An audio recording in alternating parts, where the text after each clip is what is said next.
ஆனதுக்கப்புறம் நம்ம என்ன பண்ணிடலாம், அடுத்த பக்கத்தை திருப்பி விட்டுக்கலாம். ஒரு 5 நிமிஷம் அளவு மூடியே வைப்போம். ஆனால் நான் இது சிம்லேருந்து கொஞ்சம் கூட்டி வச்சுருக்கேன் அடுப்பை.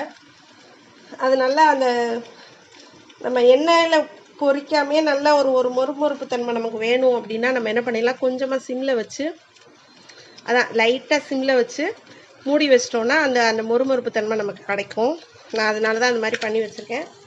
கொஞ்சம் அந்த மொறுமொறுப்பு தன்மை வரவும் நம்ம பிரட்டி போட்டுட்டு நான் உங்களுக்கு 5 நிமிஷம் ஆயிடுச்சு. நம்ம இப்போ பிரட்டி போட்டுக்கலாம்.